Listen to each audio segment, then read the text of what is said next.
Assalamualaikum warahmatullahi wabarakatuh. Perkenalkan, nama saya Julian Putra dengan ujung NIM 038 dari kelas Indralaya B. Pada kesempatan kali ini saya akan membahas tentang penggunaan bahasa Indonesia di era konten dan budaya pop, terutama di kalangan generasi Z yang ditandai dengan penggunaan bahasa-bahasa gaul dan istilah-istilah populer seperti wibu, healing, dan flexing, dan istilah-istilah lainnya. Perkembangan teknologi dan media sosial mengubah pola komunikasi masyarakat, terutama di kalangan generasi Z. Generasi Z sebagai pengguna aktif media sosial cenderung menggunakan bahasa Indonesia yang lebih santai dan tidak formal, sehingga menyebabkan bahasa Indonesia yang baku mulai tergesek dengan bahasa-bahasa gaul dan istilah-istilah populer. Fenomena ini bukan anggapan belaka. Berdasarkan survei dari Indo Intelektual, sebanyak 41% responden menyatakan bahwa mereka sering menggunakan bahasa gaul dan istilah-istilah populer di kehidupan mereka sehari-hari. Dan sebanyak 14% responden menyatakan bahwa mereka sangat sering menggunakan istilah dan bahasa-bahasa gaul di kehidupan sehari-hari mereka. Data-data ini menunjukkan bahwa penggunaan bahasa gaul dan istilah populer adalah nyata dan umum digunakan di kehidupan sehari-hari.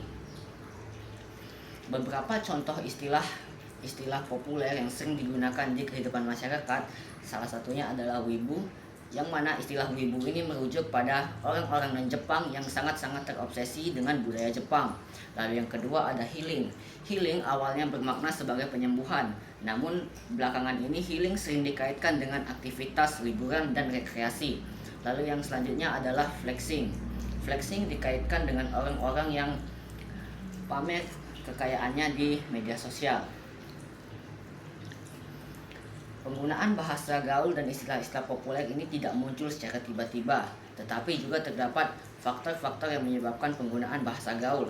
Salah satunya adalah ekspresi diri, di mana penggunaan bahasa gaul dan istilah-istilah populer merupakan sarana mengekspresikan diri bagi generasi Z. Lalu yang kedua itu solidaritas kelompok. Penggunaan bahasa gaul dan istilah-istilah populer menciptakan kebersamaan di antara kalangan generasi Z. Lalu selanjutnya ada identitas sosial. Penggunaan bahasa gaul dan istilah-istilah populer membuat generasi Z merasa tidak ketinggalan zaman. Penggunaan bahasa gaul dan istilah-istilah populer menimbulkan beberapa dampak, baik dampak positif maupun dampak yang negatif.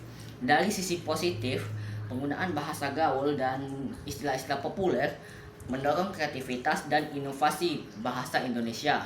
Bahasa Indonesia menjadi lebih fleksibel dan dapat menyesuaikan diri dengan perkembangan zaman. Tentu pada konteks dan situasi yang tepat. Namun, dari sisi negatif, penggunaan bahasa gaul dan istilah-istilah populer menyulitkan penggunaan bahasa Indonesia pada konteks yang lebih formal, seperti dalam dunia perkuliahan maupun dunia kerja. Tantangan utama penggunaan bahasa Indonesia di era konten dan budaya pop adalah menyeimbangkan penggunaan bahasa gaul dan bahasa Indonesia yang baku. Lalu kesimpulannya, penggunaan bahasa gaul dan istilah-istilah populer perlu diseimbangkan dengan penggunaan bahasa Indonesia yang baik dan benar. Penggunaan bahasa gaul memang membuat bahasa Indonesia lebih dinamis dan lebih fleksibel, tapi penggunaan bahasa gaul perlu diimbangi dengan bahasa Indonesia yang baik dan benar agar bahasa nasional kita, yaitu bahasa Indonesia, tetap menjadi identitas nasional negara kita. Sekian pembahasan dari saya. Apabila ada salah-salah kata, saya mohon maaf. Sekian, wassalamualaikum warahmatullahi wabarakatuh.